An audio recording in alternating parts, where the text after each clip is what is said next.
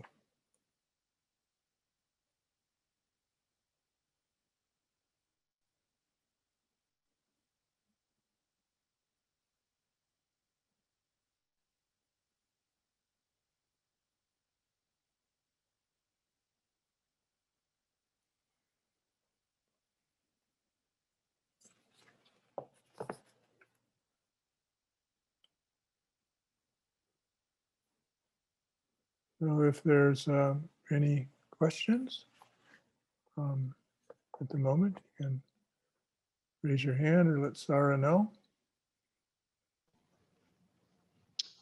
Just a reminder to the beloveds on the phone to unmute *6 and to raise your hand *9. And those of you on the computer, you can raise your hand and or type your question in the chat box. So Amita, I think you had your hand up. Yes. Hi, Assalamu alaikum. Assalamu alaikum, Wadude. Good to see you. I'm going to miss you in California, by the way.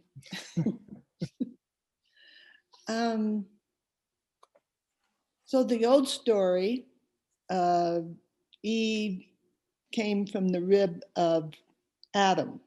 That's a myth. I mean, this is totally different story. It is a little bit different, isn't it? That's coming, so I'm going to let Sidi answer that, unless there's a specific question beyond what you said, but it's coming in the teaching tonight. Because according to this story, that they're in the subtle. So even in the subtle, duality started taking place. I mean, that's my second part of it. Eventually it did, but not in the beginning. No. I mean, it was light upon light, but then there's Adam and Eve. So there's two. Eventually in the subtle, but not in the original. If you go back and read it, you'll see there's sort of there's an evolution in the subtle that he was describing. So even in the two, I mean, okay, let's move on and we'll see. You're how to say this? They were one before there's an Adam and Eve. Yes. And then there's a distillation of what seems to be distilling out, that seems to be two people. But just because there's two people, there's not necessarily a separation in our kind of mental constructs. If there's something here and something here, then there's a duality. But there was an Adam and Eve and no duality in that realm. If there's an Adam and Eve in St. Helena, California, then there's duality.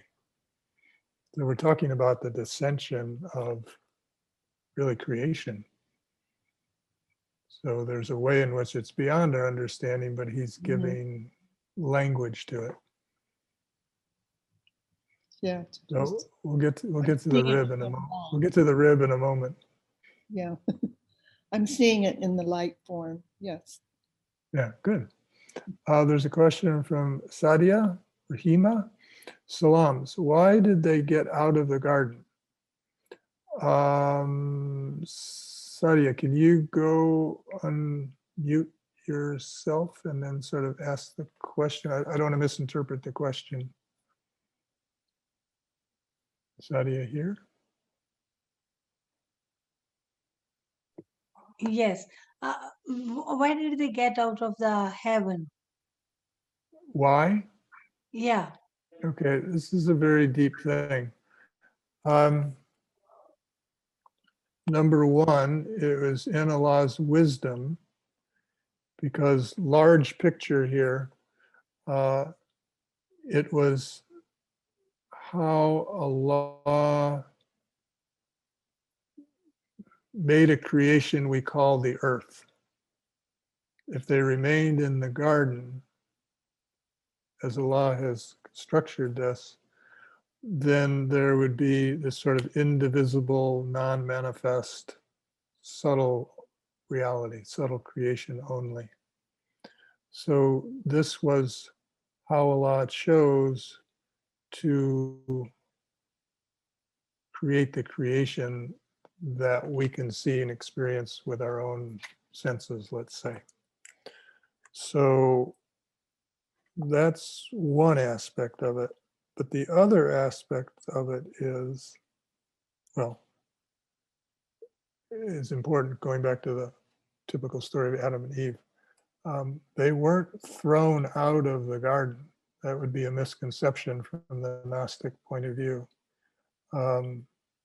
Rather, they were prophets who follow the order of Allah, and it was Allah's order that they should make this journey from the undifferentiated first world, if you will, al-azal, down metaphorically, into a material creation.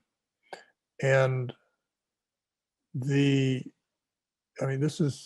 really gives it's the reason I read it twice. This really gives a deep understanding from one perspective of what's going on for us, meaning any human being who chooses to, look at existence here from a spiritual lens. He said, let me see if I can find it. So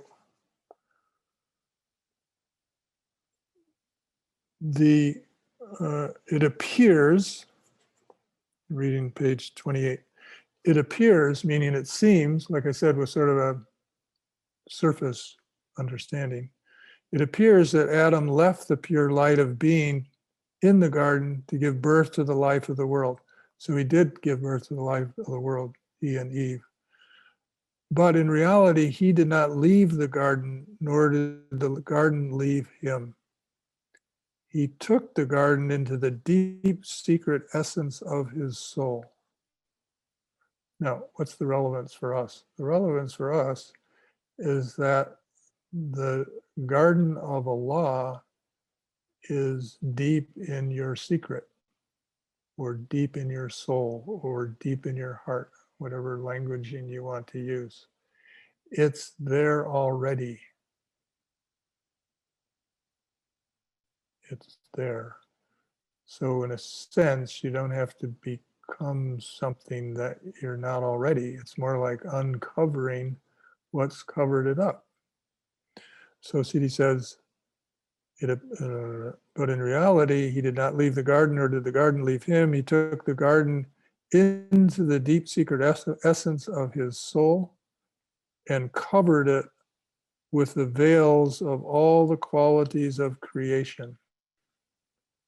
So we experience that for sure. I mean, if any of you have been involved in birthing children, like I have, and I imagine Zuleika has, and others, and they've been fortunate enough to have a enjoy a pregnancy period of healthy pregnancy and a loving, loving mother and hopefully loving family, welcoming them in a natural birth without medications. You see these beings that come into the world, as the British poet said, trailing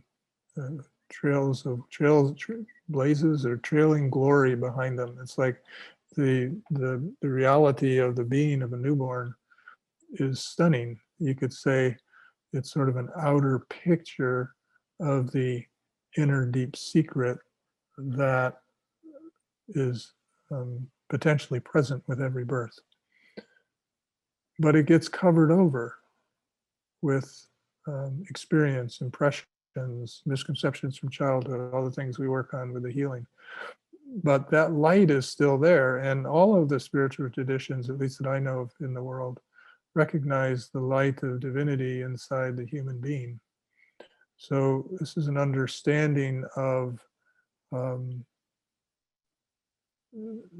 this is an understanding of, you could say, the challenge or the purpose or the wisdom of coming to this earth, having lost the awareness of our origin. But the promise of Adam is that the human being will not forget. You could say that's the challenge, to remember who we are in truth. And that's a way of understanding the deep challenges that we all face in this world. And some people face challenges horrendously beyond anything we could imagine. And still, this is, you could say, a Gnostic understanding. It's also a way that can give meaning to challenges, meaning to tragedy, meaning to bliss, a meaning to when Allah puts us in stages of jalal and contraction, and meaning when Allah puts us into stages of expansion. So they were, bottom line, sent from the garden in the wisdom of Allah as the way Allah created the creation out of unity. And I think there'll be more in the reading here, which will show that in this seeming duality, there is an underlying unity, which I would imagine many people here have experienced, or at least had flashes of. So we're going to move into love, which I was very fortunate that Wadude gets to teach about love, because you're given a name that you're supposed to grow into. So let's see what Sidi says. You see the love because you want to take the love. This is the love of Allah, not the love of this person or another person.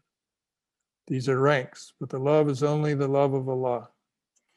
So that's what we read before. So now,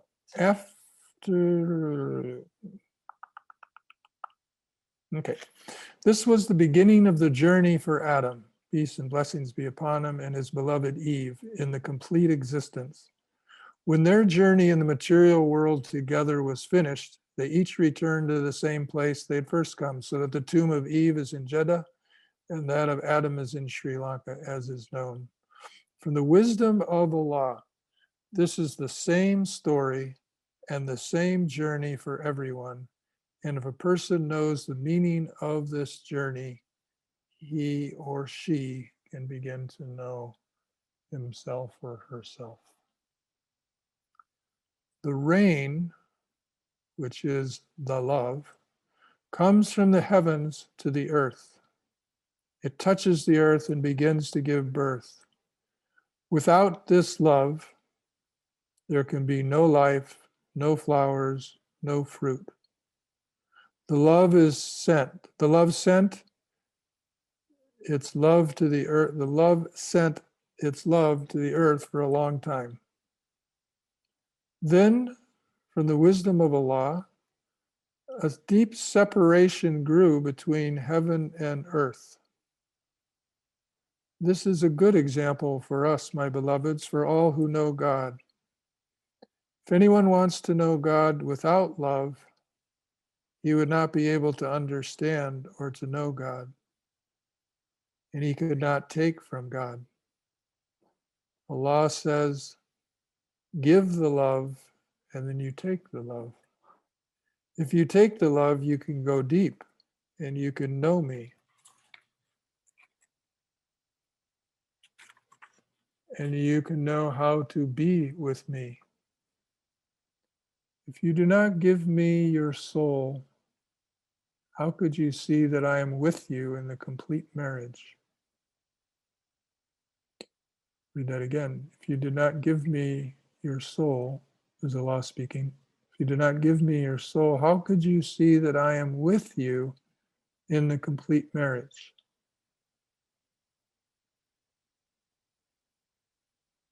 meaning I am already with you. But if you don't know love and know how to take the love, then you won't know that I am already with you. Simple, right? Straightforward. Deep, but straightforward. If a bride does not give everything to her beloved, can she take everything from him?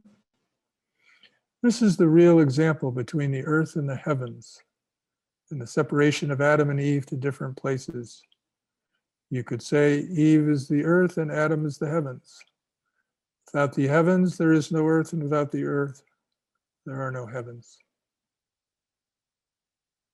The reign of Adam is the love for Eve, from which she can give fruit and from which she gives life. For this wisdom, Allah does what he does, and this is a very deep thing. Allah gave the deepest holy gift when he showed Eve to Adam and said, look. In that moment, he put all of the love for the first time through Eve, and Adam took from her. So I'm going to read that again because that's a major take home from this whole teaching. And I imagine we'll have a discussion about it later. Let's see if we can receive it without trying to understand it or to agree or disagree with it. Because there's a light that comes with this teaching and with this statement. Allah gave the deepest holy gift when he showed Eve to Adam and said, look. In that moment, Allah put all of the love for the first time through Eve, and Adam took from her. And this is a sign for all the children of Adam and Eve, meaning it's a sign for you and it's a sign for me. First of all, for Eve, the original Eve, and then for any Eve. This is because if the man looks at her and he does not find the love in her, then neither he nor she can take anything. But if she gives him a drop of the love, with this drop he can begin to live and to move. For this reason, the Prophet ﷺ said, I love three things, women, perfume, and prayer. Because Allah put the real image through Eve. The woman contains everything. You can say she is the real ocean for everything that she has if she knows herself. Read that again. It's very beautiful. The woman contains everything.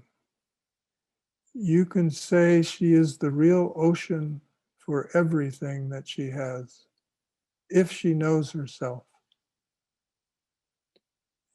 You can say she is the throne of Allah because she has all the love. You can say she is the throne of Allah because she has all the love. And everything Allah created from the drop of her love in the first moment extends to the birds, the animals, the plants, the water, and everything. Because of this, she is very holy. And for this, Allah also made the separation between heavens and the earth, because he wanted to send his love to the earth. When he created Eve in her material body, after the separation of the heavens and the earth, this was so he could give through her, he, Allah, could give through her to see his love in his creation on the earth. For that reason, Allah says, know me and see me in everything, and then you will see my face, meaning my essence. Eve is in everything.